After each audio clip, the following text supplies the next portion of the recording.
오늘 함께 나눌 하나님 말씀은 마가복음 4장 35절부터 41절까지의 말씀입니다. 그날 저물 때에 제자들에게 이르시되 우리가 저편으로 건너가자 하시니 그들이 무리를 떠나 예수를 배에 계신 그대로 모시고 가매 다른 배들도 함께 하더니 큰 광풍이 일어나며 물결이 배에 부딪혀 들어와 배에 가득하게 되었더라. 예수께서는 고물에서 베개를 베고 주무시더니 제자들이 깨우며 이르되 선생님이여 우리가 죽게 된 것을 돌보지 아니하시나이까 하니 예수께서 깨어 바람을 꾸짖으시며 받아들어 이르시되 잠잠하라 고요하라 하시니 바람이 그치고 아주 잔잔하여 지더라. 이에 제자들에게 이르시되 어찌하여 이렇게 무서워하느냐 너희가 어찌 믿음이 없느냐 하시니 그들이 심히 두려워하여 서로 말하되 그가 누구이기에 바람과 바다도 순종하는가 하였더라. 아멘.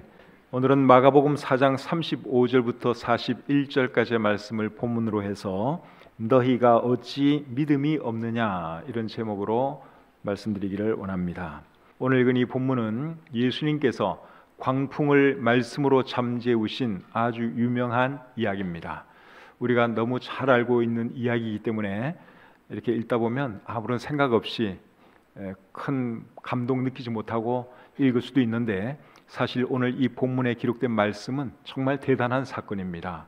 우리가 이 이야기를 처음 읽었다면 여러분 얼마나 참 충격적으로 와 닿겠습니까? 어떻게 세상에 이렇게 놀라운 일이 일어날 수가 있는가? 아마 그렇게 받아들였겠죠. 그래서 이 이야기는 마가복음뿐만 아니라 마태복음에도 기록되어 있고 누가복음에도 기록되어 있습니다. 세 기록자가 다 오늘 이 본문의 사건을 기록하고 있는 이유는 이 사건이 그만큼 대단한 사건이었고 충격적인 사건이었기 때문에 성경의 세 기자가 이 말씀을 기록하고 있는 것이죠. 오늘 이 말씀을 통해서 저는 두 가지 측면에서 생각해 보기를 원합니다. 첫째는 교리적인 측면에서 생각해 보기를 원하고 두 번째로는 생활적인 면에서 생각해 보기를 원합니다. 먼저 교리적인 면에서 생각해 보기 원하는데 교리적인 면에서 오늘 읽은 이 본문은 우리에게 무엇을 가르쳐 주고 있습니까? 교리적인 면에서 뭘 가르쳐 주고 있어요? 예수님에 대해서 놀라운 사실들을 몇 가지 가르쳐 주는데 첫째는 예수님은 자연을 다스릴 수 있는 분이다 하는 것을 가르쳐 주고 있지요. 39절 말씀을 보겠습니다. 예수께서 깨어 바람을 꾸짖으시며 바다더러 이르시되 잠잠하라 고요하라 하시니 바람이 그치고 아주 잔잔하여 지더라. 예수님께서 말씀 한마디로 노도 강풍을 잠재우셨습니다. 세상에 여러분 이런 일을 할 수 있는 사람이 예수님 말고 또 있을까요? 그런 사람은 그 전에도 없었고 지금도 없고 앞으로도 없습니다. 어떻게 사람이 여러분 노도 강풍을 말씀으로 잠재울 수가 있겠습니까? 예수님이 이런 놀라운 일을 할 수 있었던 것은 그분이 메시아요 하나님이었기 때문에 가능했죠.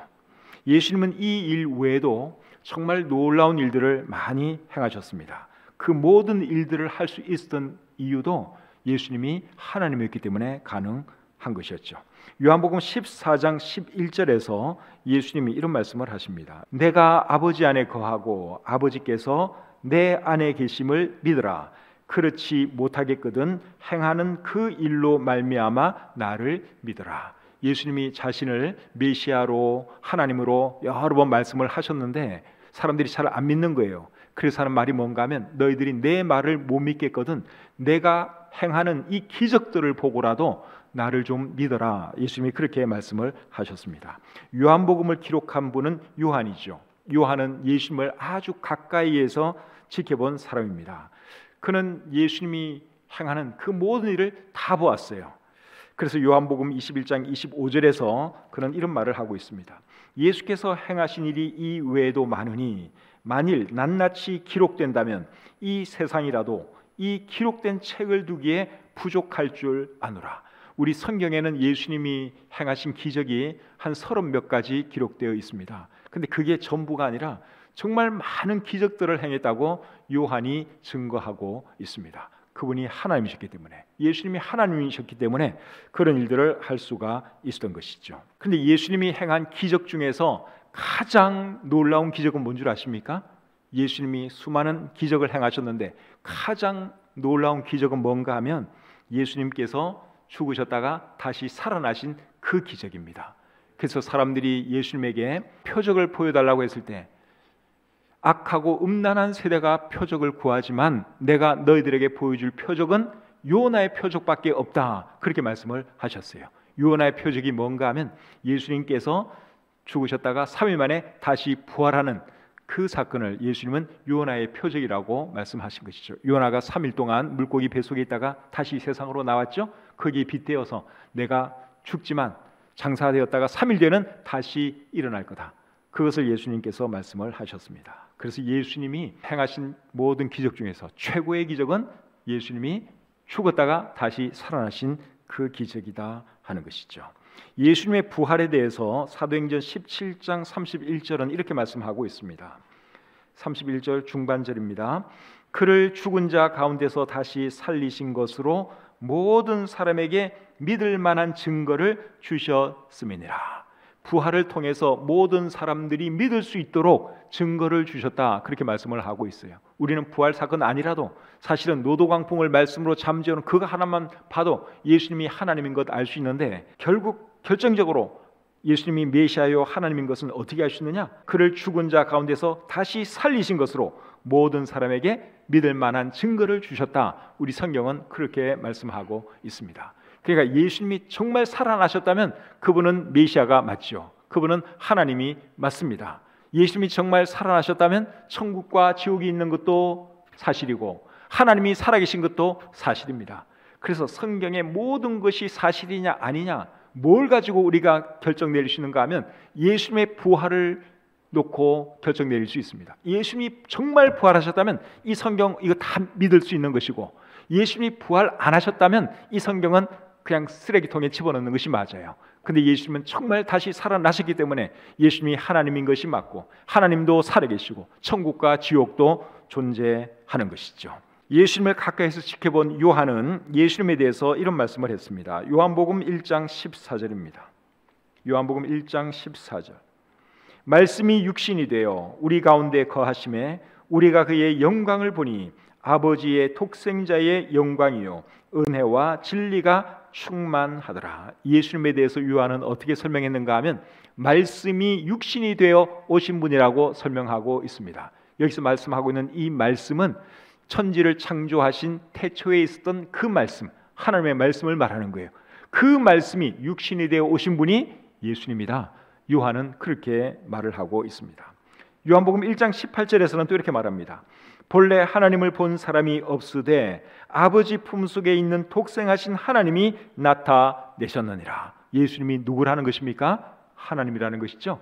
그러니까 하나님 보여달라고 하는 사람이 있으면 예수님을 보여주세요. 예수님이 하나님입니다. 사람의 눈으로 볼 수 있는 유일한 하나님은 예수님이에요. 무슨 큰 고목나무 그런 게 신이 아니라 예수님이 하나님이세요.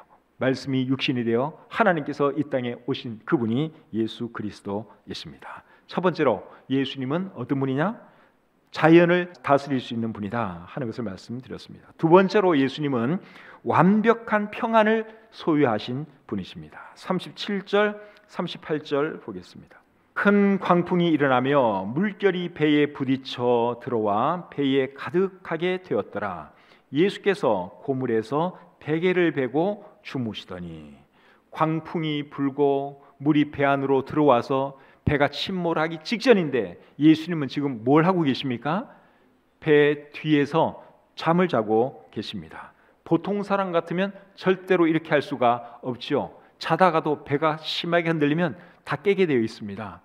근데 예수님은 그 풍랑이는 바다 위에서 정말 태평스럽게 평안하게 주무시고 있다고 하는 사실이에요. 이렇게 할 수 있는 것도 예수님이 하나님이니까 가능한 것이죠. 예수님이 잠시 뒤에 자기가 어떤 일을 할 것인지 예수님은 이미 알고 있잖아요. 이 배가 절대로 침몰하지 않을 것도 예수님은 알고 계셨어요. 그러니 염려할 게 없잖아요. 그러니까 평안하게 주무실 수가 있었던 것입니다. 예수님이 가졌던 이런 평안을 우리는 완벽한 평안이라고 할 수 있겠죠. 고요한 바다에서 평안을 누리는 것, 그거는 누구나 다 할 수 있는 평안이에요. 근데 광풍이는 바다 위에서 잠을 잘 수 있는 것은 이거는 완전한 평안을 소유한 사람만이 할 수 있습니다. 근데 이런 평안을 소유한 사람이 이 세상에는 없어요. 전에도 없었고 지금도 없고 앞으로도 없습니다. 근데 여러분, 이 평안을 예수님이 믿는 사람들에게는 주시겠다고 말씀을 하고 있습니다. 요한복음 14장 27절 말씀 보겠습니다. 요한복음 14장 27절입니다. 평안을 너희에게 끼치노니 곧 나의 평안을 너희에게 주노라. 내가 너희에게 주는 것은 세상이 주는 것과 같지 아니하니라. 너희는 마음에 근심하지도 말고 두려워하지도 말라. 예수님께서 뭐라고 말씀을 하셨어요? 평안을 주겠다고 그렇게 말씀을 하고 있죠. 예수님이 사람들에게 주는 평안은 참 평안이에요. 이 세상이 줄 수 없는 그런 평안입니다. 이 세상도 사실 어느 정도의 평안은 줄 수 있어요. 돈만 많이 가지고 있어도요, 마음이 평안하고 좋습니다. 걱정이 없고 든든합니다. 돈을 많이 안 가져보셨으니까 여러분들이 모르시는데, 돈도 어느 정도의 평안은 사람들에게 줄 수 있죠. 근데 그 평안은 오래 갈 수 없어요. 돈이 뭐 계속 나에게 있다는 보장이 있습니까? 돈은 언제든지 나를 떠나갈 수가 있죠. 그러니까 세상에서 주는 그런 평안은 일시적으로 있다가 결국은 다 사라질 평안이에요. 건강하고 기분 좋을 때는 평안하고 행복하고 좋죠. 근데 그것도 여러분 언제 어떻게 사라질지 몰라요. 그런데 예수님이 주는 평안은 폭풍 속에서도 잠잠할 수 있는 그런 평안이다 하는 것입니다. 그래서 예수님께서 믿는 사람들에게 이런 평안을 주시겠다고 약속하고 있습니다. 예수님이 주신 이 평안이 있는 사람은 광풍이 일어나도 껐떡하지 않습니다. 두려워하거나 겁내지 않습니다. 우리가 가끔 부르는 찬송 중에 이런 찬송이 있죠. 내 평생에 가는 길 순탄하여 늘 잔잔한 강 같든지 큰 풍파로 무섭고 어렵든지 나의 영혼은 늘 편하다. 참 듣기만 해도 너무 평화로운 찬양이죠. 근데 이 찬송가 가사를 쓰신 분은 호레이쇼 스파포드라고 하는 미국 사람인데요. 이 사람은 시카고에서 변호사 생활을 했던 사람입니다. 신실하게 하나님을 잘 섬기는 사람이었어요.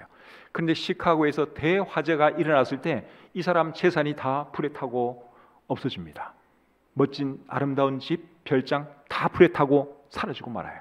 그래서 너무너무 상심한 아내와 네 딸을 이제 좀 위로해 주기 위해서 이분이 아내와 딸들을 유럽으로 여행을 보내줘요. 배를 타고 여행을 이제 가는데 자기는 처리해야 될 일들이 있어서 같이 가지 못하고 아내와 딸들만 유럽으로 여행을 보내줬어요. 근데 그 배가 가다가 결국은 침몰해서 네 딸이 죽습니다. 아내만 겨우 살아남았어요. 아내가 구조되어 있는 영국으로 배를 타고 가다가 이 스파포드는 그 사고 지역을 지나면서 한없이 눈물을 흘려요. 바다 밑에 가라앉아 있는 딸들을 생각하면서 한없이 통곡을 하지요.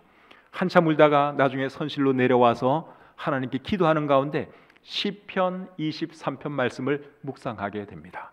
그 말씀을 묵상할 때 하나님께서 그에게 놀라운 평안을 주셨어요. 놀라운 평안을 주셔서 그래서 그가 글을 써서 멋진 찬송시를 하나 썼는데 그것이 제가 조금 전에 소개해드린 그 찬송이에요. 내 평생에 가는 길 순탄하여 늘 잔잔한 강 같든지 큰 풍파로 무섭고 어렵든지 나의 영혼은 늘 편하다. 내 딸을 잃고 전 재산을 날려버린 사람이 어떻게 이렇게 태평스럽게 이런 노래를 할 수 있습니까? 주님이 주신 평안이 그의 마음속에 있었기 때문입니다. 참 평안은 이 세상에서 얻을 수 없어요. 참 평안은 예수님이 주실 수 있습니다. 세 번째로 예수님은 또 어떤 분인가 하면 제자들의 말에 응답해 주시는 분이십니다. 38절 하반절부터 39절 보겠습니다. 제자들이 깨우며 이르되 선생님이여 우리가 죽게 된 것을 돌보지 아니하시나이까 하니 예수께서 깨어 바람을 꾸짖으시며 바다더러 이르시되 잠잠하라 고요하라 하시니 바람이 그치고 아주 잔잔하여 지더라. 광풍에는 안 일어나시던 주님이 계속 잠을 주무시던 주님이 제자들이 깨우니까 금방 일어났습니다. 광풍 소리에 비하면 제자들의 그 목소리는 아무것도 아니죠. 그런데 그 광풍 시끄럽게 부는 그 바람에도 흔들리는 배 위에서 예수님은 정말 평안하게 잠을 주무시고 계셨는데 제자들이 도와달라는 그 말을 듣고는 금방 일어나셨다 하는 것이죠. 이런 것을 보면 우리 예수님이 얼마나 제자들을 사랑하는 분인가 하는 것을 알 수 있습니다. 예수님은 언제라도 제자들을 도울 준비가 되어 있는 그런 분이셨습니다. 요한복음 14장 14절에서 예수님이 이렇게 말씀을 하십니다. 내 이름으로 무엇이든지 내게 구하면 내가 행하리라. 도움을 청하면 예수님께서 도와주시겠다는 것입니다. 사랑하는 여러분, 여러분 가운데 어려움 있는 분 계십니까? 고난이 있는 분 계십니까? 하나님께 도움을 청하시길 바랍니다. 우리 주님께 기도하시고 주님께 도와달라고 말하시기를 바랍니다. 그러면 우리 주님께서 여러분들을 도와주십니다. 요한복음 15장 7절에서 예수님이 이렇게 말씀을 하셨죠. 너희가 내 안에 거하고 내 말이 너희 안에 거하면 무엇이든지 원하는 대로 구하라. 그리하면 이루리라. 우리가 정말 주님의 제자라면, 주님과 동행하는 삶을 산다면 언제든지 주님께 도움을 청하면 주님이 도와주시겠다고 약속하고 계십니다. 요한복음 16장 24절에서는 또 이렇게 말씀을 하시죠. 지금까지는 너희가 내 이름으로 아무것도 구하지 아니하였으나 구하라. 그리하면 받으리니 너희 기쁨이 충만하리라. 주님께 도움을 청하면 우리 주님이 도와주시겠다고 약속하고 있습니다. 우리가 부르는 찬송 중에 이런 찬송이 있죠. 찬송가 369장입니다. 죄짐 맡은 우리 구주 어찌 좋은 친구인지 걱정 근심 무거운 짐 우리 주께 맡기세. 주께 고함 없는 고로 복을 받지 못하네. 사람들이 어찌하여 아뢰일 줄을 모를까. 이 찬송시를 쓰신 분에게 우리 예수님은 좋은 친구였습니다. 이분의 스토리도 굉장히 불행해요. 이분은 결혼하기 이틀 전에 약혼녀가 물에 빠져 죽습니다. 큰 충격을 받았는데 나중에 또 이제 좋은 여자를 만나서 또 결혼하려고 하는데 그 여자도 결혼하기 며칠 전에 또 죽어요. 그래서 한평생을 독신으로 살면서 살았던 사람이 이 찬송가 가사를 쓴 스크라이븐이라고 하는 사람이에요. 찬송가 365장 가사도 참 좋습니다. 마음속에 근심 있는 사람 주 예수 앞에 다 아뢰어라. 슬픈 마음 있을 때라도 주 예수께 아뢰라. 주 예수 앞에 다 아뢰어라. 주 우리의 친구니 무엇이나 근심하지 말고 주 예수께 아뢰라. 여러분, 예수님은 저와 여러분들에게 있어서 정말 좋은 친구입니다. 사람에게는 좋은 친구가 필요하죠. 나이가 들수록 좋은 친구가 필요합니다. 세상 친구들은 여러분 언젠가 때가 되면 다 먼저 죽고 떠나고 그럽니다. 그러나 우리 주님은 끝까지 우리와 함께 해주십니다. 죽음의 순간에도 우리와 함께 하시고 죽음 너머에서도 우리와 함께 해주십니다. 어렵고 힘들 때마다 우리 주님께 도움을 청하시고 주님이 주시는 힘으로 살아가시는 여러분들이 되었으면 좋겠습니다. 이제 두 번째로 생활적인 면에서 오늘 이 본문을 좀 살펴보겠습니다. 생활적인 면에서 오늘 이 본문이 우리에게 주는 교훈은 뭘까요? 생활적인 면에서 이 본문이 우리에게 어떤 교훈을 주고 있습니까? 고난과 관련해서 세 가지 교훈을 주고 있습니다. 첫 번째는 예수님 말씀에 순종해도 고난은 있을 수 있다 하는 것입니다. 35절, 36절 보겠습니다. 35절, 36절입니다. 그날 저물 때에 제자들에게 이르시되 우리가 저편으로 건너가자 하시니 그들이 무리를 떠나 예수를 배에 계신 그대로 모시고 가매 다른 배들도 함께 하더니. 이 말씀을 보면 예수님의 제자들은 요나처럼 하나님 말씀에 불순종하다가 풍랑 만난 것이 아니죠. 예수님께서 저편으로 배를 타고 가자 그렇게 말씀을 하셔서 예수님 말씀에 순종하고 갈 때 큰 풍랑을 만났습니다. 요나는 예수님 하나님 말씀 안 듣고 도망가다가 큰 풍랑을 만났어요. 예수님의 제자들은 반대예요. 예수님 말씀에 순종해서 가다가 풍랑을 만났습니다. 살다 보면 우리도 광풍의 고난을 만날 때가 있죠. 신앙생활 잘 할 때도 고난 당합니다. 예수님 잘 섬기는 사람도 그 삶에 시련이 있습니다. 고난하면 제일 먼저 떠오르는 성경의 인물이 욥이죠. 여러분, 욥이 어떤 사람이에요? 욥은 정말 신실한 하나님의 사람이었습니다. 욥기 1장 1절에 보면 그 사람은 온전하고 정직하여 하나님을 경외하며 악에서 떠난 자라고 말하고 있어요. 그 다음에 3절에서는 동방 사람 중에 가장 훌륭한 자라고 말하고 있습니다. 욥이 그런 사람이었습니다. 그런데 욥이 어떤 일을 당합니까? 욥이 엄청난 부자였는데 하루아침에 전 재산을 다 잃어버립니다. 그리고 그에게는 10자녀가 있었는데 하루아침에 10자녀가 다 죽습니다. 그리고 자기는 악성 종양이 생겨서 참 잠을 잘 수가 없는 그런 환자가 되고 맙니다. 하루아침에 그런 일이 일어나요. 전 재산 다 잃고 10명의 자녀 다 잃고, 그리고 자기는 처량한 병자가 되고 말았습니다. 다른 사람은 몰라도 욥에게는 그런 일 일어나면 안 되는 거 아닙니까? 하나님을 정말 잘 섬기는 사람인데, 그런데도 욥에게 그런 일이 일어났다 하는 것이죠. 의로운 사람에게도 고난은 찾아옵니다. 신앙생활 잘 해도 여러분 어려운 일 닥칠 수 있습니다. 내가 왜 이렇게 신앙생활을 잘하는데 일이 이렇게 안 되지? 왜 이렇게 어려움이 많지? 그렇게 생각하지 마시라는 거예요. 예수님 잘 믿어도 얼마든지 고난 당할 수 있습니다. 그런데 하나님께서 사실 고난을 안 주시려면 얼마든지 안 주실 수도 있잖아요. 고난을 피하게 하실 수도 있는 분이신데, 하나님께서 굳이 우리로 하여금 고난을 다 당하게 하는 이유가 뭘까요? 거기에도 하나님의 뜻이 있습니다. 고난을 통해서 뭔가를 가르쳐 주시고 우리에게 유익을 주시기 위해서 고난을 허락하시는 것입니다. 시편 119편 71절에 이런 말씀이 있습니다. 고난 당한 것이 내게 유익이라. 이로 말미암아 내가 주의 율례들을 배우게 되었나이다. 119편을 쓰신 분이 뭐라고 고백을 했어요? 고난 당한 것이 내게 유익입니다. 왜 유익이라 그랬어요? 내가 주의 율례를 배웠기 때문에, 하나님의 말씀을 내가 고난을 통해서 배웠기 때문에 고난 당한 것이 오히려 잘된 일입니다. 그런 고백을 했습니다. 오늘 이 본문에 예수님의 제자들은 광풍을 통해서 여러분 무엇을 배웠습니까? 예수님이 정말 놀라운 분이다, 예수님이 하나님이시다 하는 것을 그들이 배우게 되었죠. 본문 41절 말씀을 보겠습니다. 그들이 심히 두려워하여 서로 말하되 그가 누구이기에 바람과 순종하는가 하였더라. 풍랑을 통해서 고생은 했지만 제자들이 뭘 알게 되었습니까? 예수님이 하나님이시다, 정말 놀라운 분이시다, 자연을 다스리는 능력 있는 분이다 하는 것을 그들이 배웠죠. 풍랑 안 만났으면 이런 거 못 배워놓은 거예요. 풍랑을 통해서 그들은 그것을 배웠습니다. 욥은 고난을 통해서 뭘 배웠죠? 하나님에 대해서 정말 놀라운 것을 그가 배웠습니다. 하나님이 정말 실제하는 분이다 하는 것을 그가 깨달았죠. 욥기 42장 2절입니다. 2절. 주께서는 못하실 일이 없사오며 모든 계획이든지 못 이루실 것이 없는 줄 아오니. 그 다음에 5절. 내가 주께 대하여 귀로 듣기만 하였사오나 이제는 눈으로 주를 배움나이다. 고난 당하기 전에는 욥이 하나님을 대충 알았어요. 흐릿흐릿하게 알았어요. 그냥 귀로만 듣는 정도로 알았어요. 근데 고난을 통해서 욥은 하나님을 선명하게 보는 것처럼 알게 되었다, 그렇게 고백을 하고 있습니다.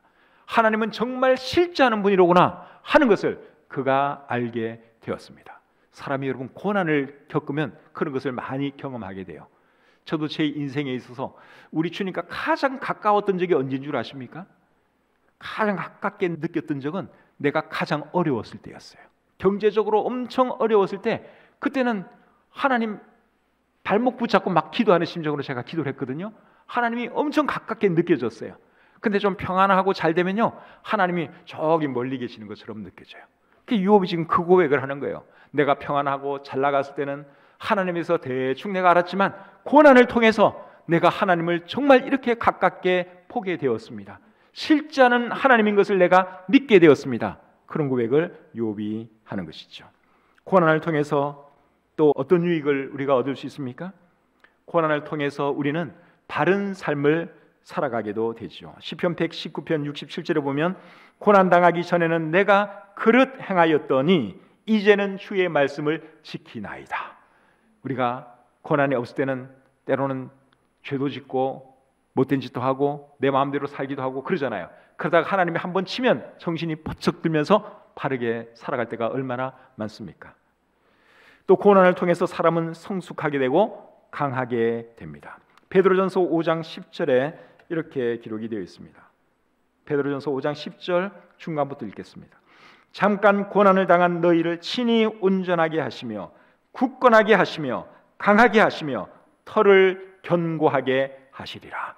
고난을 통해서 사람은 성숙해져요. 고난을 통해서 강해집니다. 그런데 고난이 없는 사람은 미성숙해요. 그리고 굉장히 약해요.